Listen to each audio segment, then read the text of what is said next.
Well, thank you very much. And can I just start by thanking those that work here for showing me this morning what you do, showing me the skills that you have, telling me a bit about what goes on here, and the incredible history, because if I have understood what you told me this morning, glass has been being made on this very site for the best part of 250 years. I think Pilkington may have been running the business before, and I thought we can actually just see Pilkington out there. And for you to be continuing with Glass Futures, very apt name, working here is fantastic. And I can see how proud you are of what you do, each of you contributing with your different skills to what is happening here. So, as I've said many, many times, you can read a briefing in London, or you can come and see the workforce, you can come and see the people with the real skills and understand what they're doing. And thank you for allowing me to do the second of those, because I've got a really good sense of what you're doing here, how you're doing it, and the incredible way in which you are doing it, each of you contributing in your own way. And I can see that pride. And I'm proud of every aspect of our economy, everything that we do across the country. And that's why I've always said I will fight for every job. I know how important a good, well-paid job is. And I hope you've seen some of that in the trade deals that we've recently done with countries like India, the US and the EU. And only this morning, actually, you explained to me that the India deal in particular will be really important for glass and what you're doing directly, and of course for businesses like Whisky who need glass all of the time. And that comes from my absolute determination to create jobs, good jobs, and to drive down the cost of living and put more money in your pocket, which is, I think, the thing that most people are most concerned about. That's what drives me, but you can't say that about Nigel Farage. I mean, this is the man who said that Jaguar Land Rover deserve, his word, to go bust. And he said that because he didn't like an advert that they made.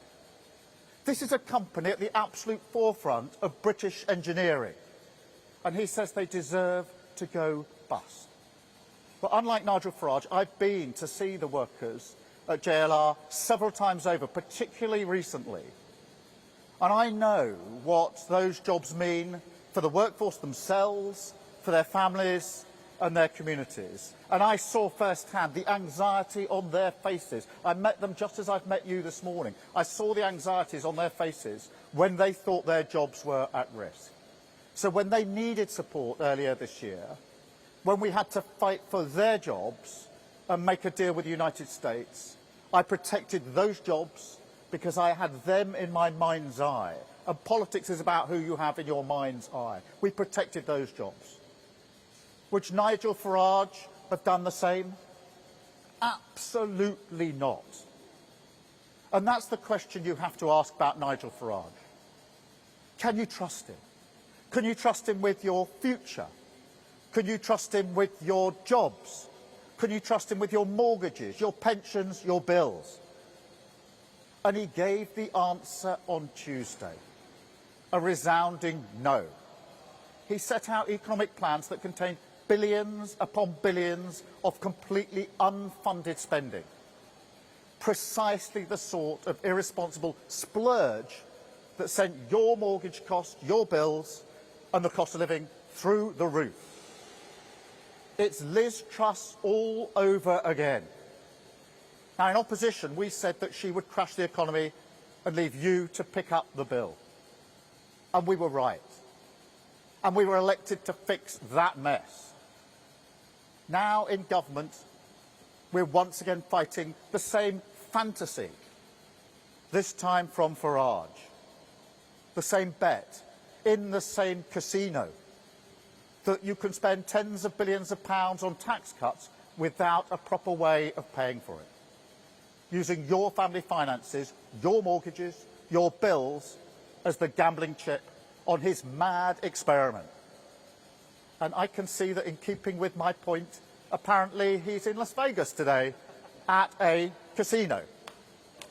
And it's not a surprise, because he said that the Liz Truss budget, in his view, was the best since 1986. That shows his judgment. It shows what he'd do. And the result would be exactly the same. Now, I'm not prepared to let that happen. Labour's plan for change has stabilised the economy. Growth in our economy is at the fastest rate in the G7 this year. 4 cuts in interest rates. That means mortgages coming down. And a pay boost for 3.5 million low-paid workers. And unlike Nigel Farage, I know what it's like growing up in a cost of living crisis. I know what it's like when your family can't pay the bills, when you fear the postman and the bills that may be brought. And I know how much work we have to do. But there is not and never will be a magic wand that can wave away the need to manage the public finances properly. That is the foundation upon which everything rests, always. Now, we were elected to change the country, but we were also elected to never put working people through a crisis like Liz Truss ever again. And so that is what we're doing. Scunthorpe Steel, that was rescued. JLR workers protected. Wages rising. Mortgages coming down. NHS waiting lists cut. 3 million extra appointments this year. The living wage raised. Water company bosses fined. You saw that earlier this week. Immigration falling. Breakfast clubs in every school. An investment in infrastructure right across the country. The biggest levelling up of workers' rights in a generation.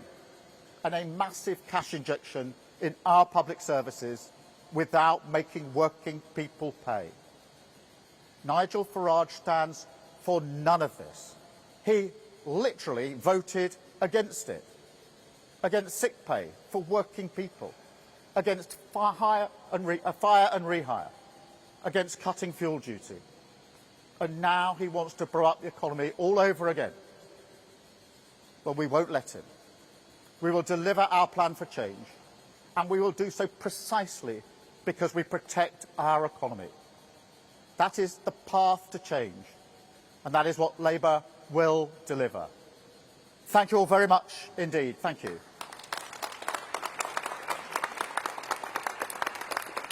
And now I'm going to take some questions from the media. I've got a list here. Harry from the BBC first, please.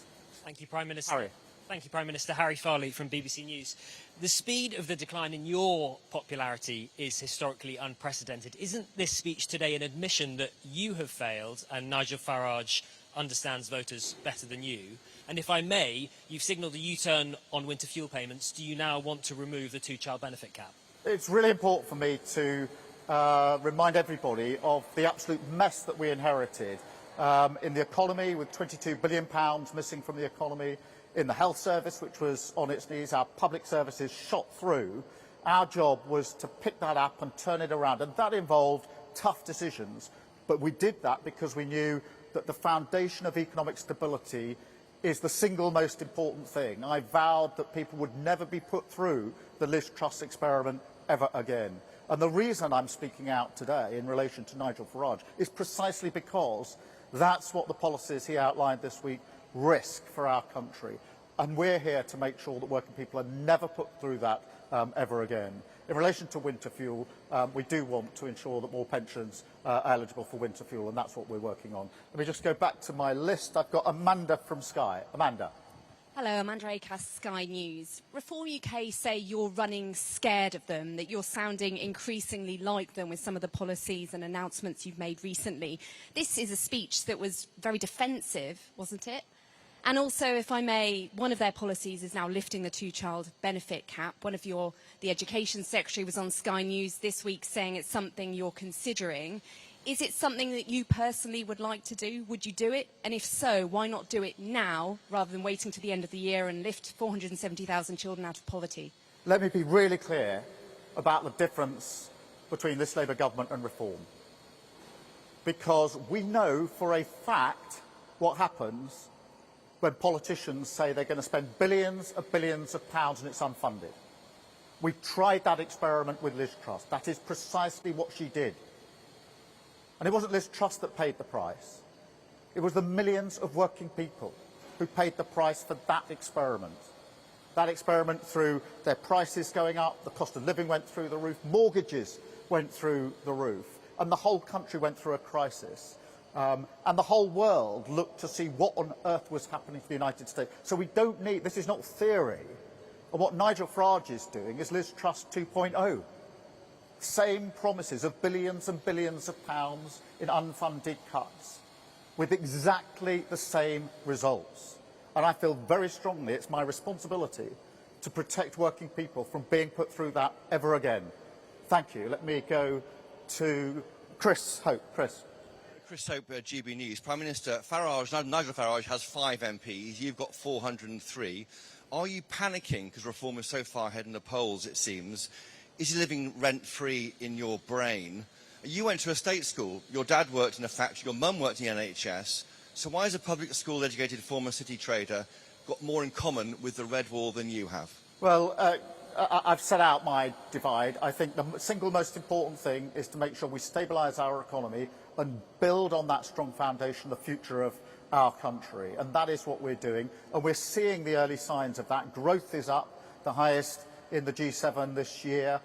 Interest rates have come down 4 times. So we're beginning to show what happens when you stabilise the economy. And I want to protect working people from Nigel Farage, because I want to protect them from what he will do, which is exactly the same as Liz Truss, which will have a direct impact on their lives. And in relation to the second part of your question, I don't need lectures from Nigel Farage on what it means to be working people. I know what it means to work 10 hours a day in a factory 5 days a week. And I know that because that is what my dad did every single working day of his life. And that's what I grew up with. So I don't need lessons from Nigel Farage about the issues that matter most to working people in this country. Thank you, Chris. I've got Peter from The Guardian. Peter. Hi, Keir. You've dodged the question on the two-child benefit cap twice now, so can I ask you as a first question, would you personally like to get rid of the two-child benefit cap? And on the wider issue of the opposition you're now facing, do you think one of the problems is that Nigel Farage can approximate talking like a human being, where you just resort to talking points and dodging questions? Well, look, I mean, on the question of two-child benefit, my apologies, I think I did the first half of the question, not the second. Let me deal with that directly. I'm determined we're going to drive down child poverty. One of the proudest things that the last Labour government did was to drive down child poverty, and that's why we've got a task force working on this. I think there are a number of components. There isn't a single bullet, but I'm absolutely determined that we will drive this down, and that's why we'll look at all options, all ways of driving down child poverty. I'm determined. I'm so proud the last Labour government did it, and I'm so pleased that we are taking up that challenge to do it with this Labour government, and that's what we will do. In relation to working people, what matters most, in my view, is who politicians have in their mind's eye when they make decisions. I know precisely who I had in my mind's eye when I took the decisions that I had to on the international stage with the US trade deal. I had in my mind's eye the jail workers that I'd taken the time to go and see on a number of occasions and understand for myself the jobs they do, the skills they have, and what that means for them, their families and their communities. And that's the way I do politics, which is roll up your sleeves, understand the issues, understand the challenges, run towards that challenge and make sure that we fix it for working people. And that is exactly what we did with JLR. That's exactly the approach I would take. What did Nigel Farage say about JLR? Maybe with a great flourish, apparently contacting with working people, he said they should go bust. I challenge him to go to JLR, stand in front of the workforce and tell them that his policy for JLR is they should go bust. And I'd very much like to see the reaction. Thank you. Then can I go to Aggie, please, LBC. Thank you, Prime Minister. Aggie Chambray, LBC. Do you have a reaction to a Reform UK advert which claims Anna Sarwar wanted to prioritise the Pakistani community, and Nigel Farage's defence of it, that it was Sarwar that introduced sectarianism into Scottish politics? Sarwar has called the comments poisonous. The SNP has called the ads racist. Do you agree with that? Are they racist? And also, if I may, are you not worried people will ask why you're holding a press conference about Nigel Farage 4 years out from a general election instead of focusing on your plans for the country? Well, there's a lot of questions bound up in that, but let me get to the central point, because what we've seen with reform in Scotland in relation to this particular video is manipulation. And it is, as ever, with Reform and Nigel Farage, trying to divide people with a toxic divide and to poison our politics. And I think our politics is above that, and that's why I think it's absolutely right that Anas Sarwar has called this out for what it is. It is toxic divide, it is introducing poison into our politics, and that is exactly what turns people off politics. And that is why restoring trust to politics is so important to my project and the project of Scottish Labour. Thank you. Shihab. Shihab Khan, ITV News. Prime Minister, you're attacking Reform UK and Nigel Farage directly today. Is that because you now view Nigel Farage as your biggest threat and biggest opponent? And a quick second question, if I may. ITV News has been covering the squalid, dangerous conditions in some social housing for 4 years. Today we've discovered that the Ombudsman has received 500% more complaints now than they did 4 years ago. What is your message to social landlords who are not dealing with these conditions properly? Let me deal with the second bit first, because it is really important that we're clear anyway, but in light of this particular report, that everybody has the right to a safe place to live.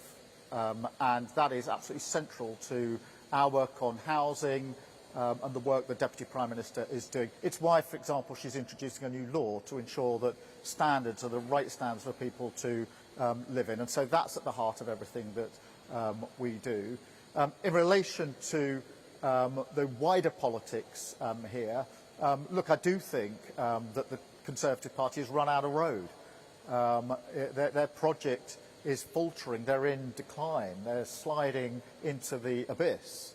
And it's very important, therefore, that we say that and identify that. But equally, politics is about choices. And the choice at the moment is between the choice of a Labour government that thinks that stable finances are at the heart of building better lives for working people, or Nigel Farage and Reform, who only this week said they would spend billions upon billions upon billions, tens of billions of pounds in an unfunded way, which is the exact repeat of what Liz Truss did. And it wasn't Nigel Farage that lost. He's all right. It's working people across the country that lost out, and I'm not prepared to allow that ever to happen in this country again. Thank you. And then Noah, I think, is the last question. Thank you, Prime Minister. You went into the election promising to freeze national insurance and keep the two-child benefit cap. You've since raised national insurance on businesses, and now you're considering axing the cap. Isn't attacking Nigel Farage's economic credibility a bit rich? Well, I think if we look at the evidence of just the last few weeks, what have we seen? We've seen growth at 0.7%. That's higher than I think most people predicted, including most of the media. I'm not complaining about that or criticising, but it's the highest growth in the G7.